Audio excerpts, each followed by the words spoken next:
Hello, welcome to the MuseScore Cafe. Today is Wednesday, March 20th, 2019, and the topic that I've chosen to talk about today is, well, I called it impromptu. The idea is I just want to talk about the compositional process a little bit, developing of an idea into something, turning a musical idea into some music. And I'm stalling a little bit because I'm making sure I'm actually online. Because maybe I'm not. Oh, there we go. Okay. All right. So that is the idea that I have. And as always, I encourage people to, if you're watching live, participate in the chat. And I'm actually going to really try to engage people with ideas about this composition. And because I call it impromptu because I really don't have a specific idea for the composition, but I do have some specific ideas of things that I would want to talk about. And always as part of that is answering people's questions. So, and for those of you who are new, my name's Marc Sabatella. I'm the Director of Education for MuseScore. I'm one of the developers. I am also the author of the Mastering MuseScore book and online course. And I just do this weekly series of chats where we just talk about whatever about MuseScore and music. So one of the things that is on my mind a lot is the relationship between improvisation and composition, because I'm a jazz musician, a jazz pianist, and I do an awful lot of improvising is what I do. But I'm also a composer, and so I do a lot of composition, and a lot of my composition has room for improvisation because I'm writing with the assumption that I'm going to play it. But some of it's just through composed, meaning there's not any improvisation in it. And sometimes even just because there's improvisation doesn't mean it's necessarily jazz per se. Why am I talking about this? Because the relationship between improvisation and composition to me is a little more fluid than it's sometimes made out to be. There's composition and there's improvisation. So the idea with the title that I gave this chat, calling it impromptu, is the idea that we're going to talk about a compositional process that's more fluid, more improvisational, perhaps, than some, but also look at what the improvisation process looks like and what makes it a more compositional process, what you can do in improvising. So anyhow, these are some of the ideas that are occurring to me to want to talk about. So the first thing I want to do is, because I'm a pianist and because I want this to sound like some music right away, I'm going to start this as a piano score. And I'm going to do that by doing it the way I would like people to recognize it, to get in the habit of, which is actually using File, New. I'm going to give it my name, a piece, and my name. And if you guys might be contributing, I'll put that in. And then I will just pick the Grand Staff template. Oops. There we go. Grand Staff template. I don't know what key it's in. I don't know anything else, so I'm just going to go with it this way for now. So I have the bare bones now for my piece, and I know, as per usual, since I'm really dealing with note input, I don't need the inspector right now, and I'm just going to close it. So I have a starting point for the piece, and it's just a big blank piece of paper. Now, when I compose, I rarely start with looking at a piece of paper. I'm as often as not going to start on the piano, but you start where you start. So I've started pieces on cocktail napkins at restaurants before. So could be anywhere really. Back of a piece of paper while hiking through the mountains. That happened once. Actually, more than once. So, yeah, I want to start with an idea. So I mentioned that I want to engage people. I see there's some people here on the chat. I'm going to put you guys on the spot. You've probably seen, like, some pianists at some nightclub or something do this thing where they have someone, like, do something, say their name, or do something to give a melody, and then they impress everyone by just creating a composition based on that. To me, that's not impressive in itself. Creating melodies, creating music out of just the bare minimum of material that you start with is what you do as an improviser every day of the week. But I want to talk about the process of it. So those of you who are here live, and I see a few of you here, I'm going to ask you to give me a note. Just type in the letter of a note. And if I don't hear from people, I'm going to pick, because I see some people's names there, and I'll just pick your initials. or the first letter of your name that happens to be a note. But come on, give me some notes. Okay, I got an E. All right, so I'm just gonna type in some notes here. Thanks, Colleen. Come on, Marcus. Anyone else who's here? So C, beautiful. All right, we've got some notes. Come on, more notes. I would want 3 or 4 notes. Marcus, your note.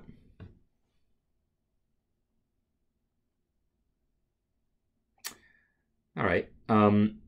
So if okay, B flat. I'll pick a B flat. B, and I'm going to use down arrow to make it B flat, which reminds me that, as is often the case, I have neglected to turn on my handy not screen capture, the keyboard capture utility. Where is that thing? Here. All right. There we go. All right. Marcus gave me a G. Gaga. Okay. Yeah, I could go there, but I got enough notes to do something with now. But I do feel like that A, at least, of Gaga is going to be useful. And maybe I'll just put in the other 2 notes too. Why not? All right. So I got enough notes. B and B flat. I see. I missed that one. But yeah, let's talk about this. Oops. So a couple things. Let's say, since I missed that, there's like, I want to insert a B in here and, change what's around. So the first thing I want to show is like how you would go about inserting some notes. I'm going to select the notes I want to move. These are the notes that I want to move later. I'm going to cut them, go here, paste. Now I got room to enter a B. And that's going to actually enter another B flat, but I hit up arrow and it's B natural. Now there is the ability to actually insert a B within a measure. If I press Control-Shift-B, it's inserted, but now I've got too many beats and I got to do something about it, and I'm going to have to move things around anyhow. So that capability exists. It's occasionally useful. Notice this plus sign appears to remind you, hey, there's too many beats in this measure. You might want to do something about it. But anyhow, that capability exists. So I've got this little snippet of melody, and I'm going to think about what this might mean as a melody. All right, so I have some notes.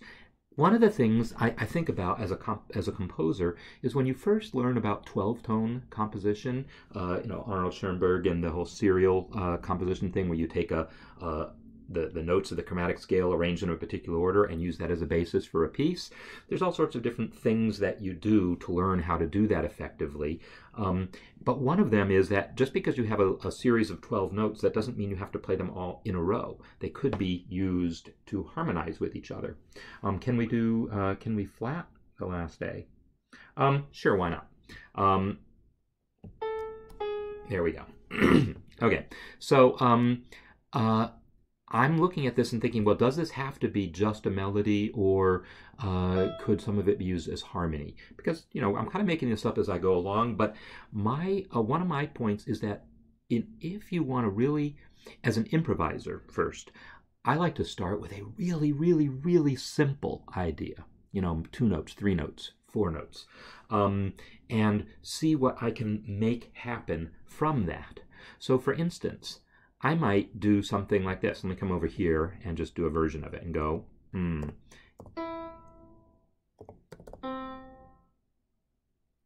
And then go,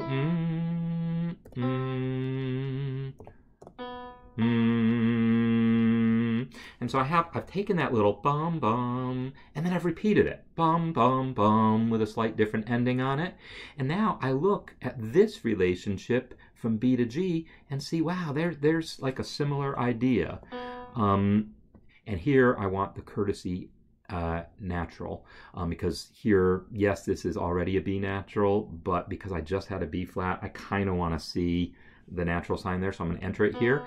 I will mention that either last week or the week before, I mentioned that the Courtesy Accidentals plugin wasn't working yet, but now it is. So anyhow, there is a plugin that you can download and install. Just go to musescore.org, download plugins, and you can get the Courtesy Accidental plugin, and then you will have the ability to just automatically have Courtesy Accidentals inserted. So I'll probably run that, and when I'm done with the composition, but I'll also insert some as I go if they're going to confuse me. So anyhow, I did this, and I'm looking at this and going, well, I'm going to shorten out. I didn't mean a half note, so I'm going to use Q to turn it, whoops, Q, because I'd already pressed quarter note, it turned to quarter note. I press W now, and it lengthens it. So W lengthens things, Q shortens them. So the reason I'm doing that is I'm looking at this and going, B to G is like a repetition of that beating, so that this feels like it would be an interesting way of developing this motif. In other words, I took the little two-note motif and repeated it with a little variation. And also, well, since I'm talking about this, let me insert a measure here. So I'm going to hit the insert button to insert a measure, and I'm going to do a classic maneuver here, which is literally repeat the thing once. Then have the third one have the tail on it. This is a classic way of developing ideas. You take an idea, you then state it again literally, and then you state it with that variation. It doesn't always have to be that way, but it is a thing, so I might as well put it here. So I've got this idea, I've got it stated with a repetition, and now I take a new idea. Not a new idea, but I take these new notes and notice the relationship to the ideas that I already had. The other thing that I'm looking at here is, if I'm going to do this tail, I kind of want to have 4 measure phrases. Do I have to? No, but I know it's going to be more satisfying if I do, to me. So I'm going to insert another measure here, and maybe I'm going to take dee dee dee dee dee dee. I'm just going to tie that sucker over. So 7 tie. There we go. And now, actually rests are good too. Let me just shorten that to a half note. Okay, so I now have this little 4 measure phrase, and then the starting of another one. And this one I'm not going to do exactly the same thing with, but I'm kind of, maybe starting it the same way. And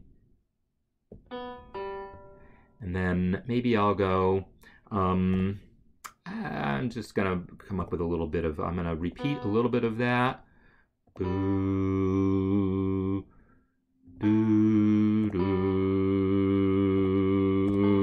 doo. All right, so what I've done is, at a fairly abstract level, taken this melodic idea and just taken the first 2 notes first and explored those a little bit, gradually introduced the other notes into it, and tried to do it in a way that felt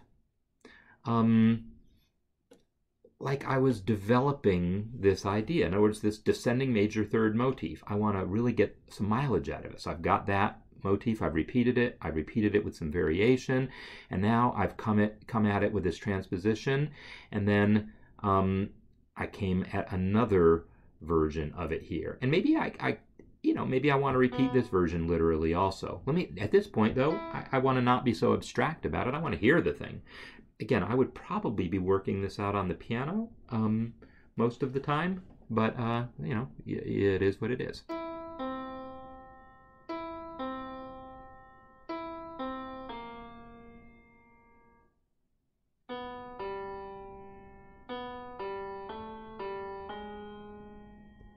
Yeah, I kind of like it just like that, and who knows where it's going to go from there.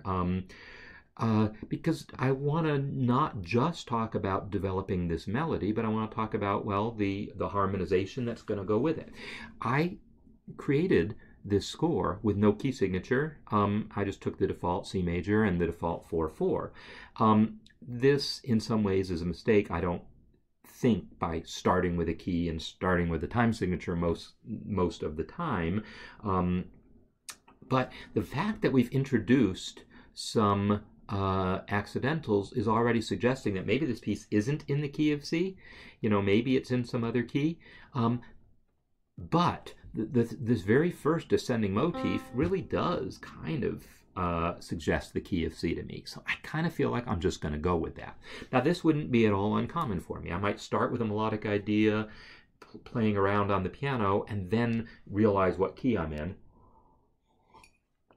and kind of go from there. Obviously, as an improviser, well, not obviously, maybe you don't know how jazz improvisation traditionally works. You start with a key and a chord progression, so you know what key you're in and what the chords are, and now you're just putting a new melody on top of it. Here it's kind of the opposite. I'm starting with a melody, and now I want to talk about putting some harmonies to it. So am I improvising? Or no, I'm making this up as I go along. Every word out of my mouth, every note that's going down here is we are making up, and I'm taking suggestions as we go, as you can see from the comments coming so far. So there is no requirement that a piece have a particular key, that it have particular harmonies that we could recognize in terms of triads and so forth. But the melody seems to be taking me there, or in the way I've organized it, I can see this. So I'm going to sort of jump ahead from a theory perspective here and say, if this is in the key of C, boy, this sure looks like I'm on the C chord here. I'm starting with a 1 chord. This isn't really part of my composition. This is like a little scratch pad. So I'm going to really say my piece starts here. In fact, I'm just going to put a double bar there to remind us of that. What I should do is actually just get rid of these notes because I don't need them anymore. That's even better. So let me get rid of those notes. You know, I wonder what'll happen if I delete these with that double bar there. What's going to happen in that double bar? Probably it goes away. I hope so. Yeah, okay. And I'll paste that little scratch pad down back at the end just so I don't, you know, lose that train of thought. So I look at this and say, well, this could easily be harmonized with a C chord. So that's our 1 chord. At this point, it feels like it's moving to a C7 chord, a dominant 7th chord that would normally indicate that we're getting ready to go to the 4 chord, going to an F chord. But the melody here is not really supporting that. So my initial impression of what's happening melodically is, or harmonically, is not quite in accordance. Yeah, no problem. No problem being late. I'm glad to have you here. So I'm going to listen to this and just listen and see what I think.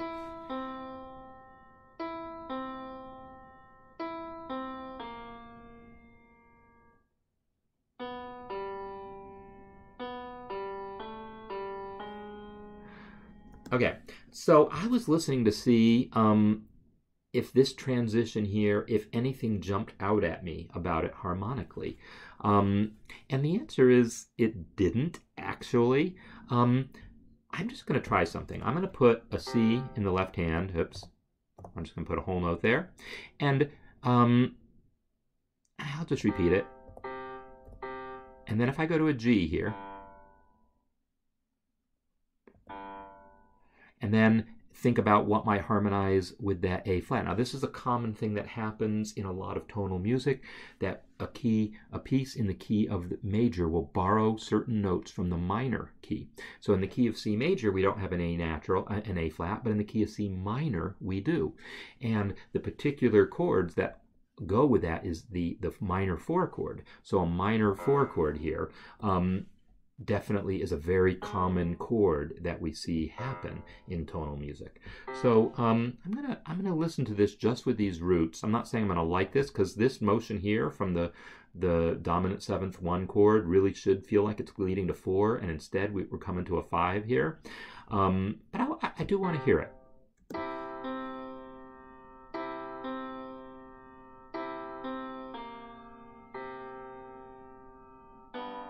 Doesn't actually bother me. That's kind of nice. So I can't give you a good theoretical reason why I liked this basically C7 going to G. Can't tell you why I liked it.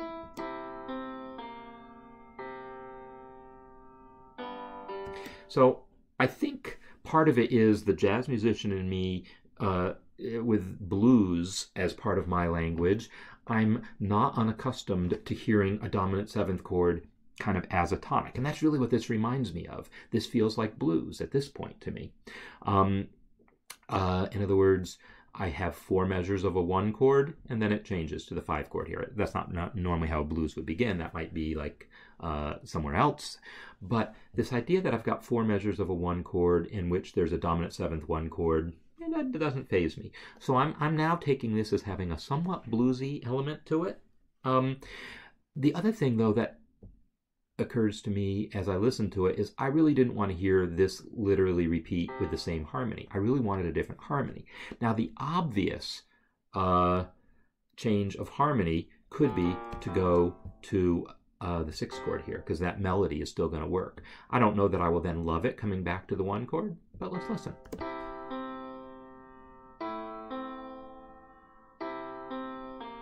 Yeah, okay, I'll tell you what I hear coming next. I'm just making this up.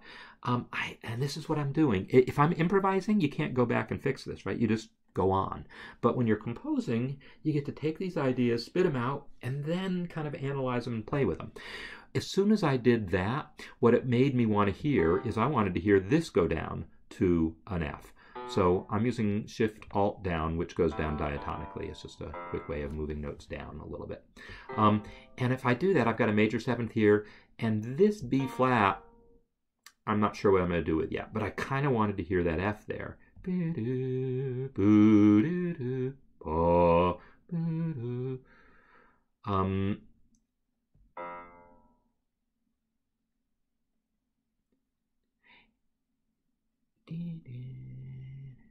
Okay, I'll tell you what I'm hearing now. As I'm listening to this myself, I'm kind of singing to myself, thinking, I think this piece, I feel it in 3, actually.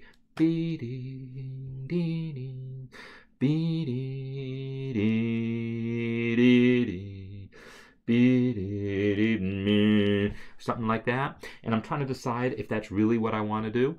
But the other thing I could just do is move this B flat a little later. What I want to do is introduce a different harmony here, and I'm not sure I want to do it already. This is what I'm thinking out loud. I'm trying to let you know what I'm thinking. But let's hear what we have.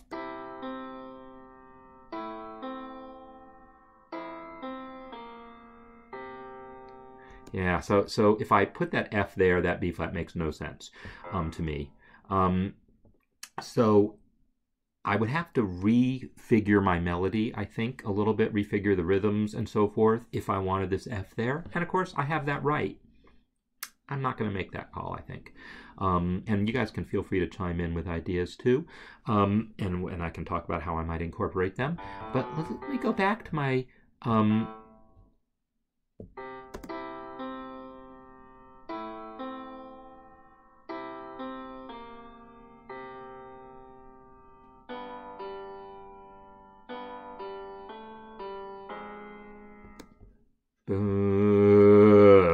I hear this melody going down to the F.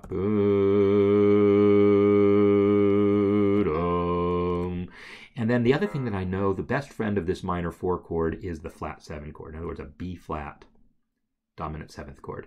So I'm going to put a B flat in the melody here and make it A, because I always forget that. Let me just play from here a little bit.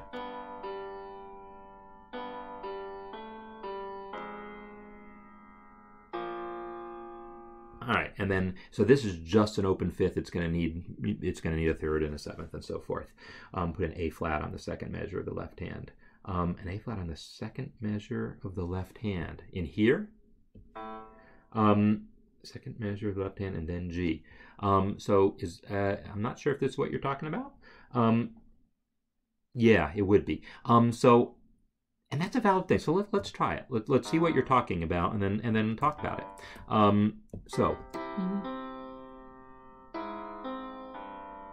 That's kind of cool. So this A flat here, combined with that C, is actually implying the exact same harmony that's here. It's implying a minor 4 chord. It's implying a minor 4 chord with a major 7th, and then this G is now implying a 5 chord. So that's kind of theoretically what's going on with this sound. Okay, and one of the things I like better about it is, whereas that A minor chord I had going here was fine, but it didn't lead me back to the C, this does lead me back to the C. So yeah, I'm gonna go, I like that. My idea again was that I didn't really love how that was working, so I kind of wanted to retool the melody to make that A minor work and lead me to F. But no, let's go with it this way. This is great. So this sound here, as I mentioned, is really implying a F minor sound. There's just the root happens to be missing so far because we haven't added it yet. And then at this point, there's really a suggestion of a 5 chord with a suspension in it. That's not going to be resolved, and that's fine. And then I can come back to this and have my B flat, and it's still actually quite tonal. And actually, I feel like that rest is bothering me because I don't know that that's what I want. So I'm going to leave it like this. This is now 8 measures of melody with a harmonization, but not any life to it as a actual pianistic piece. So that's, I think, the next step here.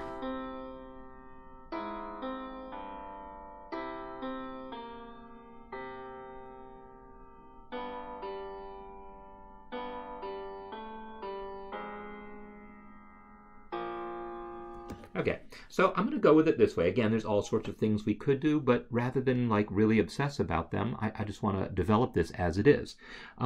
Before I do, am I running a snapshot? No, this is 305. This is 3.0.5, so this is the current version. So this thing here is the play count in. Oh, now I wonder. It's possible, so if I right click here, can I get at it from here? No. Under View, Toolbars, Customize, we have the ability to customize some of these toolbars, and it's possible that at some point I was playing around with that and I added the count in button. I can't say that I specifically remember doing that, but maybe that's what I did. So if you don't see that and I do, that must be what happened, is I actually added the count in button and it wasn't there by default. So here I can remove it and put it here under available actions but not actually present, and then it goes away. So yeah, you can customize what buttons are on here. And so maybe that's what's going on. Good question. One thing I wanted to say before I look at actually developing this pianistically a little bit is a little bit about compositional process, big picture. We have a lot of music uses thematic unity in a particular way. In other words, by thematic unity, I mean, we started with this motif and then we started developing it, and by the time I go somewhere else with it, especially if I'm improvising, there's a good chance I'm going to lose that motif. One reason I like starting with a simple motif is I can remember it while I'm improvising and then bring it back later, and it's a very satisfying thing to be able to bring back the original motif sometimes while you're your originally improvised motif. Of course, we can also bring in parts of the original song that we're improvising over, but bringing in the original improvised motif can be a really powerful device, and it's all over most of composition. I mean, if you think about your average, say, pop song, you've got your melody that you hear at the beginning, you got your chorus, you're going to hear that thing over and over throughout the piece, the hook. You're going to hear this over. And in classical music, if you think about, say, a fugue, it's all based on one motif that's developed throughout the entire fugue. Or if you look at a classical sonata or a classical symphony, they're based on a form called sonata allegro form, in which you have a main theme, you have a secondary theme, and then you repeat that. And then you have kind of an improvised section where you take that theme and play around with it like this. And then what do? You have a recapitulation. You return to the main theme, return to the secondary theme. So this idea of stating something, repeating it, doing some other stuff, and then coming back to it is really powerful. And so as a big picture, that might be where I go with this. But actually, it's not at all required. As long as you moment to moment have good thematic continuity, people are going to be along with you for the journey, and they won't necessarily care if you end up somewhere different than you started. And there's plenty of examples of music that do this in all genres. I mean, certainly Renaissance music was all about that. It was not about bringing back the original theme. Not all Baroque music brings back the original theme. And certainly not all classical music does, and Romantic era music even more so could start going somewhere else entirely different by the end. So anyhow, it's these big picture ideas, you can either start with a big picture of where you want to go, or you can let it happen. I usually start with just a scrap of paper and I'm writing down these ideas. I'm not just developing them left or right like I am here. I'm just collecting ideas and then looking at my ideas on the paper and looking at how I can connect them. Kind of like what I did here. I saw my E to C and then I saw this B to G and said, hey, look, I can make use of that as a kind of a repetition of this motif. I might have separate pieces of paper with separate ideas and then later on see this relationship. Oh, what if I put this idea followed by this one, even though they're on separate pieces of paper, but I see that they're related. And then I can do this stuff and then, oh, maybe I'll bring back this one and then I'll bring back that one. All right, so big picture stuff we're not going to have time to deal with because I really just want to talk a little bit about developing some actual like pianism to this. Because I've done this on a couple other of the cafes, and we've looked at ways of doing this. I'm going to try, like thinking, I'm going to play it one more time and then think in my head. And of course, this tempo has no reason to be the real tempo for the piece, and I want to get more explicit about this tempo. So I'm going to enter a tempo marking, Shift-Alt-T, and I'm going to pick a tempo that's probably a bit slower. I think the default tempo in MuseScore is, what, 120? I don't even know. When you insert a tempo marking, it shows up as 80, but that's not the actual default tempo. So, yeah, a little slower. Yeah, that's about the tempo I really hear in my head for this piece. So I have to think about, like, do I want to rhythmically fill the rest of this space?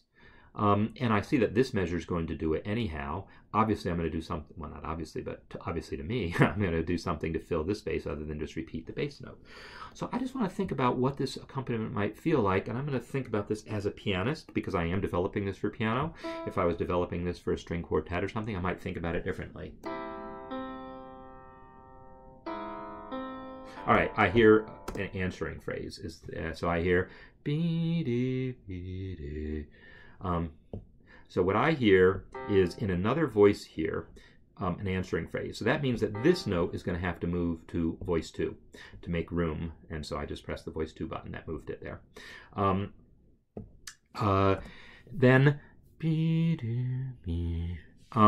so I'm going to enter a half rest into voice 1 here.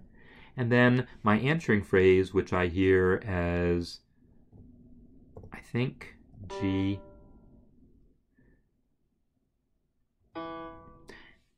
E, G, E. And then this could naturally resolve to an F to help me complete that chord.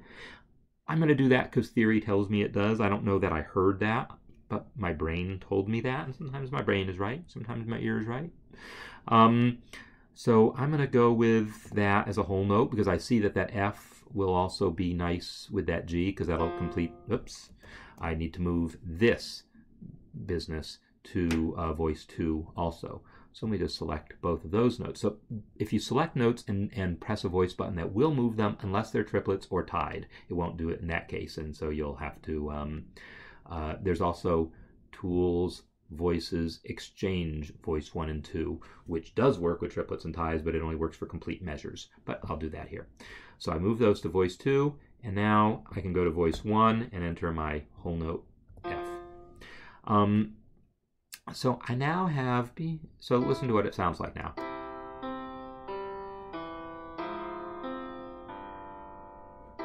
So this is that was my vision. So it could also be an A flat augmented chord. Yes, would be more Wagnerian. I could buy that. I would say though, if it were that way, the resolution probably wouldn't go here, but it could go wherever you want. I'm going to keep the F.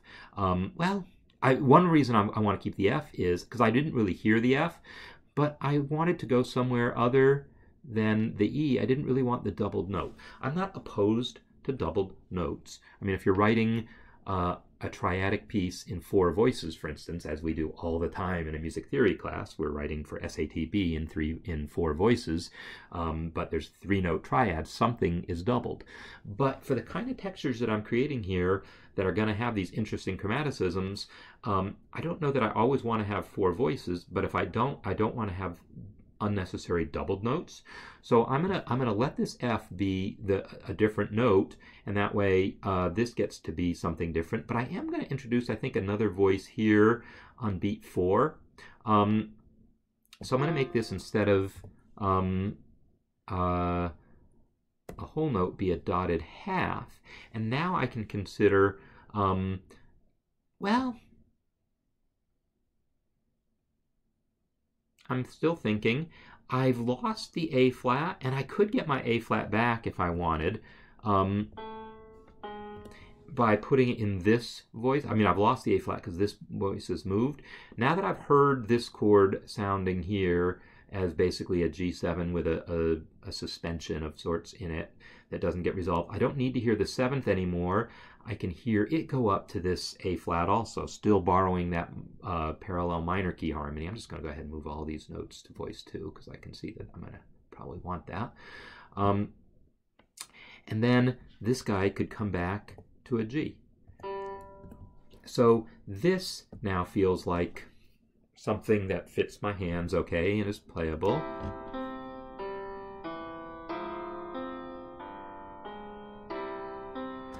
So the only thing is that as I'm playing through it, I actually am more likely to take this A flat and the G in the right hand, not the left. So what I'm going to use is what's called cross staff notation. And I'm going to use Control-Shift-Up to move that up here so that it's still logically in this hand, logically in this voice, but it shows in this this staff to sort of indicate that it might be played with the right hand. You don't have to do that. You could leave it in this hand and then just put a notation on it that says right hand, or I could actually put this note in voice 2 here. Lots of ways to do it, but what the heck. I was just working on some bugs involving cross-staff notation, so it's on my mind. So if I do this, it would be, okay, so I think the F is clashing with the E. See, now here's where different strokes for different folks. To me, that's a beautiful clash. This is a minor chord with a major 7th. Lovely sound. I like it.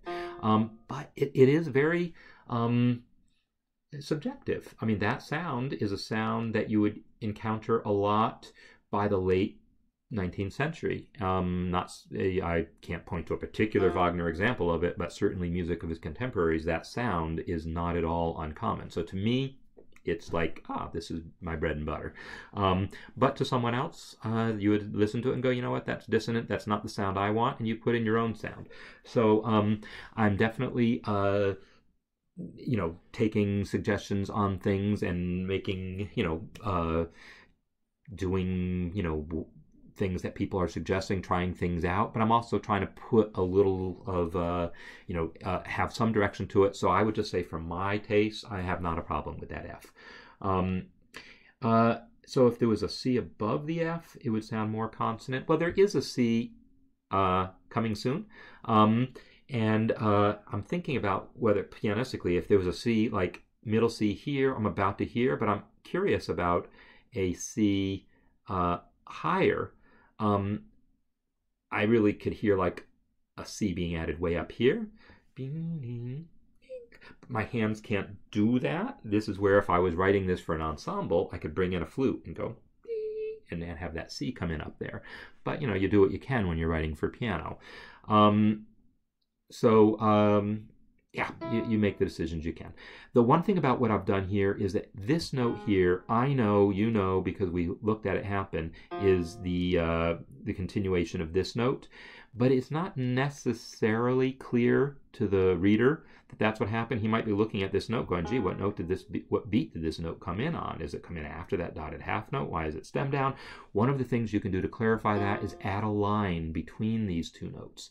And here's a little known feature in MuseScore, like I went through years without knowing about it.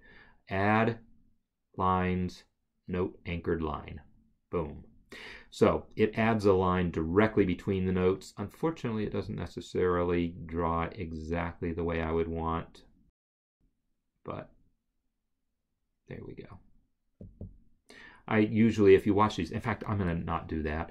If you watch these things, I usually don't drag things with the mouse. I like round numbers. I like precision. So I like using the arrow keys to move things. and then I'll press tab to move the cursor here, and then boom.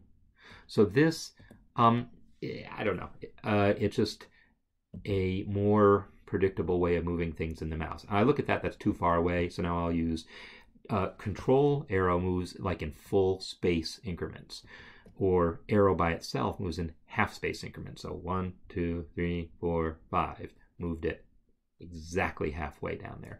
I could also bring back the inspector.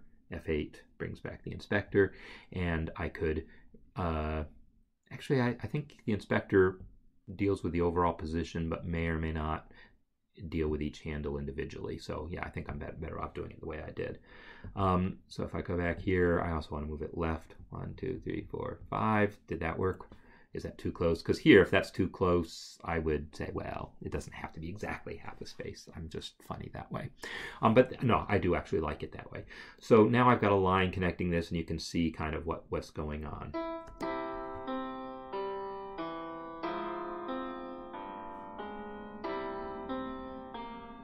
And at this point, I want to maybe develop the rest of the melody in here. But listen to that. I like those first couple bars. It's kind of nice.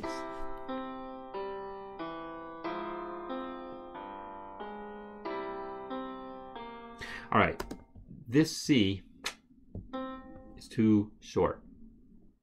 I'm going to just make it be a half note, which shortened this note and lost my tie. That's okay. And that lets something else happen on beat 3, which I feel is what I want.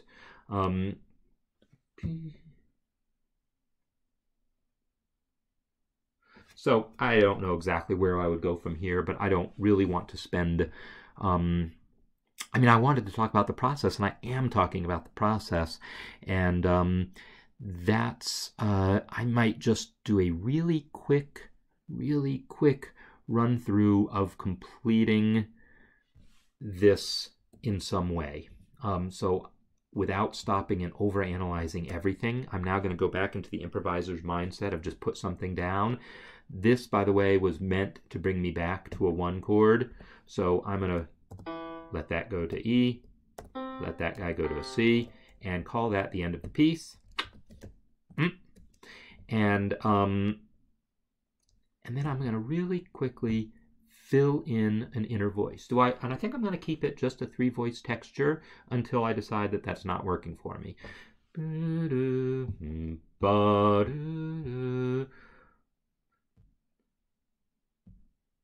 Okay, so I feel like this B flat maybe isn't part of the melody, but is part of this answering figure. Let's do this again.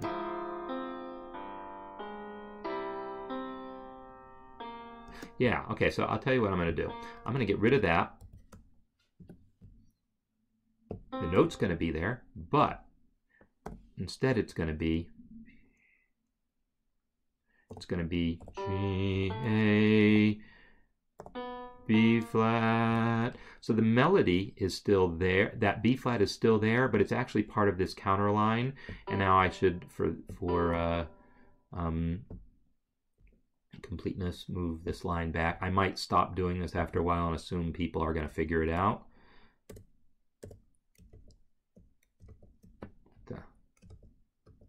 Okay. I might stop drawing that line back and forth once people get the hint that the inner line is moving. And now I can do that thing I wanted to do, which is... And I put a high C in there, and why not in octaves? Shift 8, is that it? Alt 8. Alt 8 does the octave, that's right.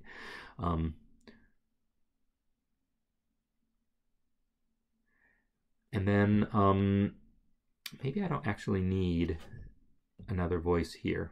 Maybe this guy can go back to voice 1. Oh, and I'll delete that voice 2 note. No, I'm still going to need the answering phrase, I think. But maybe instead of coming in on beat 2, I'm going to have it be a little later for this one. I just feel it.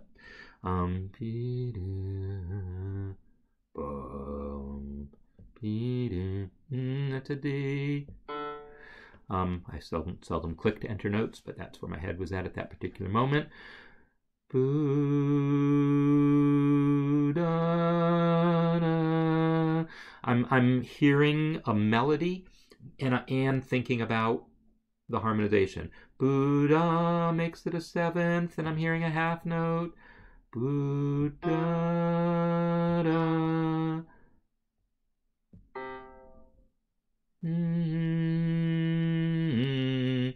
This actually could be a D.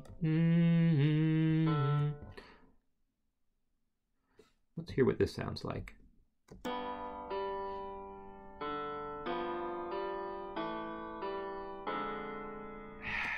like that. That's a minor sixth chord. I like minor sixth chords.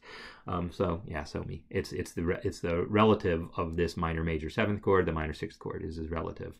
So again, I'm going to put this as a whole note, and then I'm going to have an answering phrase up here. I'll move this note to voice 2, and then have my C again in octaves up here. Alt 8. So this is where this goes, and then this guy was missing some more notes. It gets to be that D gets to be a good note, but I also know I want the A flat because that was the interesting note in the harmony that kind of brought this B flat chord into it. As I said, it was borrowed from the parallel minor. So I'm going to put in my D, F, A flat, A flat. And now this has now crossed this. So I'm wondering about this melody. I'm going to change this melody to go up. So it's going to go up in thirds with this guy. So, so I'm going to double the length of that. Oops, I already changed it. Sorry. So I'm one step ahead of myself here. I'll just change that to a half note. I think I'm going to keep that as that, but let this guy come down to an F, and then let this guy be the E. I'll just add an E to the chord, actually. And then this guy is going to be a C.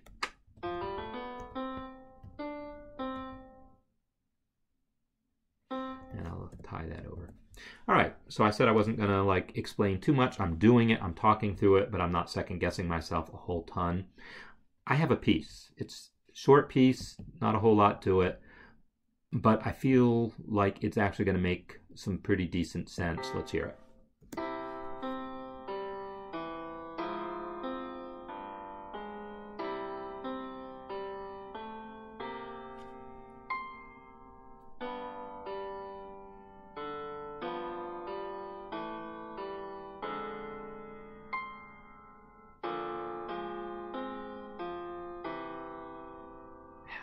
All right, there you go. That's music.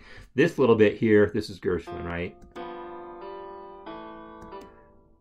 I feel like that's either in Rhapsody in Blue or, you know, American in Paris or something.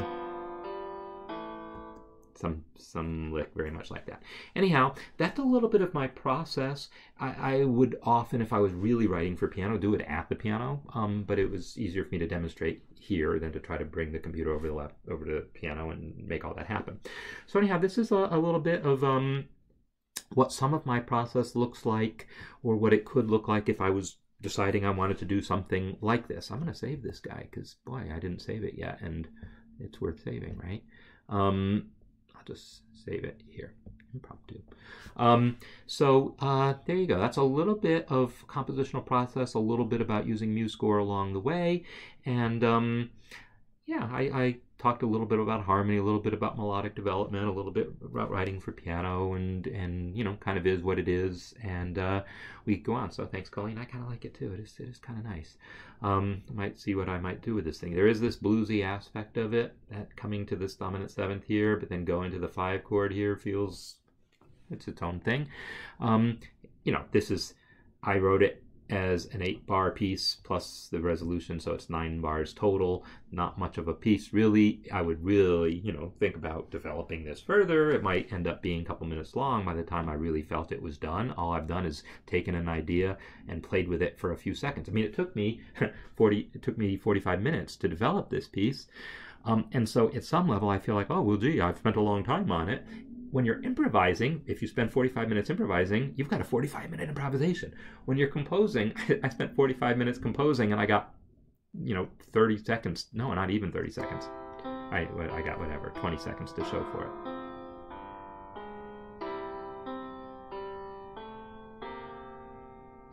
This melody was? Or this idea?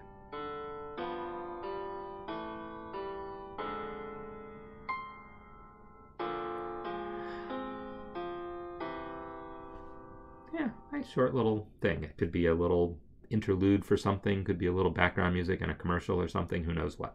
That was however long it was, like 20 seconds of music or so.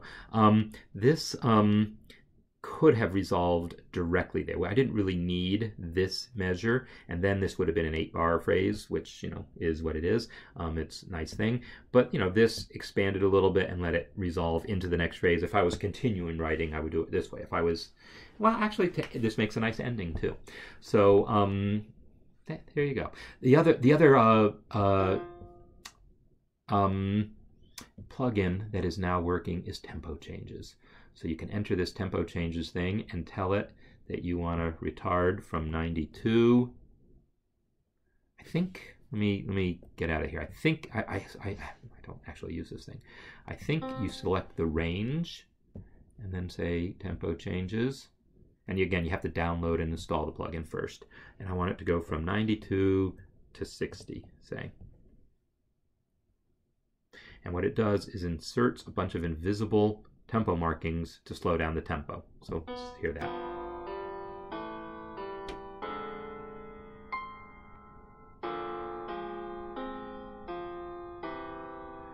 Yeah, that actually wasn't extreme enough for me. I want more of a slow down than that. So I'm going to go back here, tempo changes, and maybe slow it from 92 down. And in fact, instead of saying I want to start at 92, let's start at 88. And of course, I'm picking around metronome numbers because I grew up with the kind with the thing that slides up and down and only has some numbers you couldn't put in 87. So I tend to think in those terms. But I don't remember if 54 is one of them, but it is now.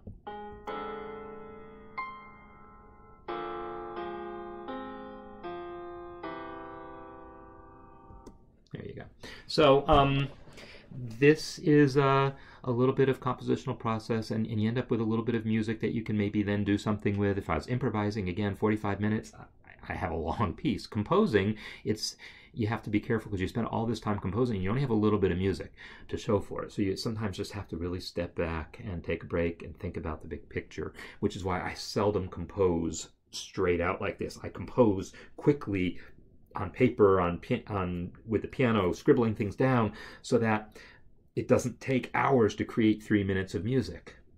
I have the bare bones of something faster and then I flesh it out. But this is a valid way of creating short pieces of music. So anyhow, this was our impromptu, and hope you all enjoyed it. And I'll go ahead and upload this to MuseScore.com and post the link in here. And I'll see you all next week as we find something else to talk about. Okay, see you later, guys.